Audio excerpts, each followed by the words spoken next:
The three-point revolution, an era of basketball where everyone only seems to care about that long-range, moral-defeating shot that gives you more points than any other shot on the basketball court. Are we in the middle or the beginning of this era? How many more years or decades are we going to be seeing players launch more threes than they do layups? The envelope will only be pushed further back when guys realize that if there's no room in front of them, they can always take a few steps back and be wide open for a 33-footer. But the three-pointer is always going to be worth the same amount of points, whether you're heaving it from 55 feet or standing at a 23-foot 9-inch distance from the basket. And if the NBA never decides to test the waters with a 4-point line, it seems like the three-pointer is going to live forever, which means that Steph Curry's impact on basketball will always be remembered for starting this three-point revolution. But would you believe me if I told you that we would have gotten to this era with or without Steph? Let's go into this alternate basketball timeline where Stephen Curry never changes the game in the way he did. And let's say that the average amount of threes attempted per game stayed at the same average that it was going at before Curry in 2015. At this pace of teams averaging 0.5 more threes attempted per year, threes would continue to be popularized among teams, but at a much slower rate than it actually has. And by the time we'd reach the present, teams would only be attempting 26.5 threes per game, 8.5 less than where we actually are. In fact, to reach the level at which teams are jacking up threes nowadays at 35 attempts per game, it would have taken until the year 2040. In this alternate universe without Steph Curry, it would have taken another 17 years to get here. The myth that Steph started the three-point revolution is wrong. He just fast-tracked us into an era that we would have eventually gotten to.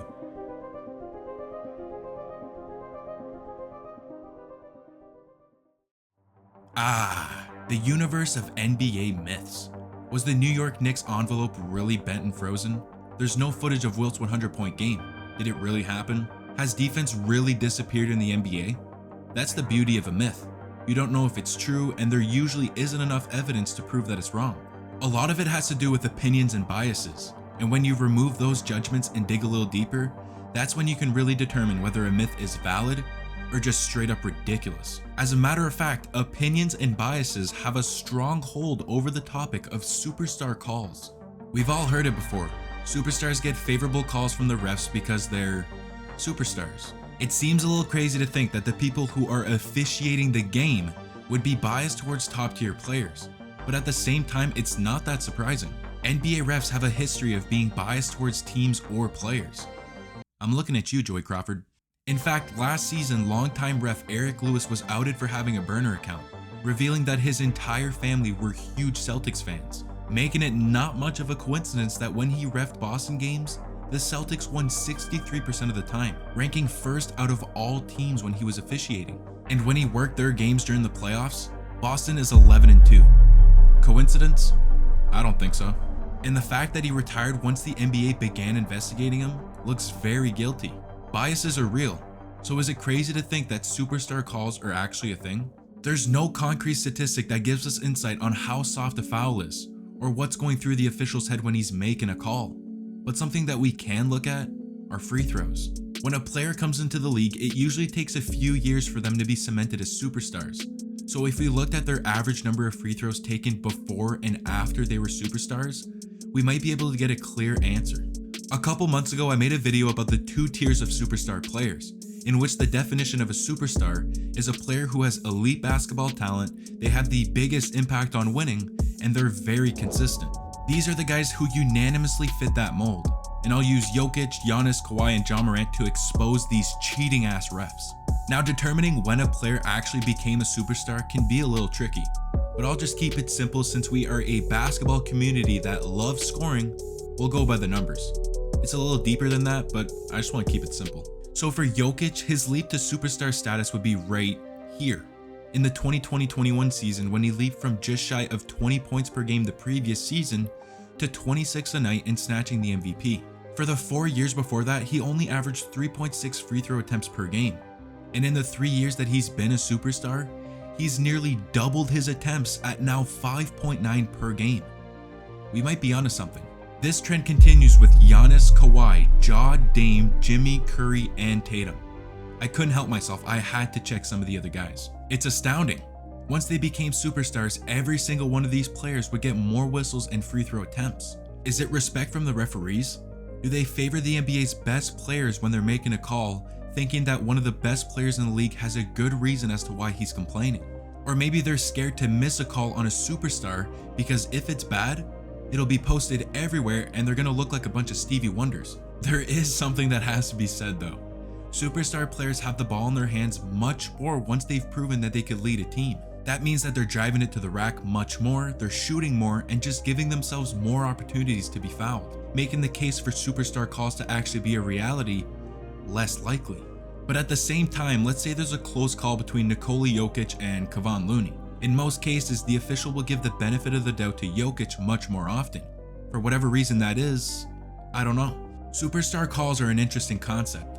There's nothing that can distinguish a superstar call from a normal call. There's no concrete evidence, and for that reason, superstar calls remain a mystery. While we're on the topic of free throws, there's actually a popular belief that when fans scream and taunt a player when he's at the free throw line, that it actually impacts the result of the shot. It doesn't sound that crazy, so let's find out.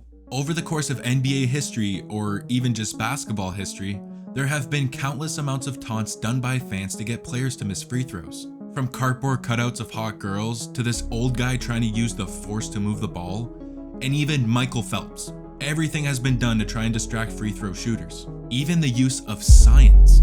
See, back in 2005, scientist Daniel Engbar proposed an idea to Mark Cuban. When fans behind the backboard swing their arms, towels, or balloons around randomly, it creates a bunch of motion signals to the free throw shooter that ends up just canceling each other out and having no effect on the free throw, which is what the Mavericks have been doing. Daniel Engbar proposed that the fans behind the backboard move in unison and create a moving background. Doing so would affect the free throw shooter's perception, making it look like the backboard was moving. Mark Cuban loved the idea and he decided to test it out. The very next game, Dallas faced the Celtics, and the plan was in motion. Boston shot 30 free throws and made just 16 of them, shooting it 16% lower than their season average, and Dallas won the game. The next one was against the Milwaukee Bucks, and they tried it again. Milwaukee went 17 for 27 from the line, 63%, 14% less than they did on the season, making the Mavericks 2-0 with the strategy. And then they played the Lakers. Once again, the plan was in place, but this time, it failed. Los Angeles shot 21 for 27 from the line, right on their average, and that's when Mark Cuban saw enough.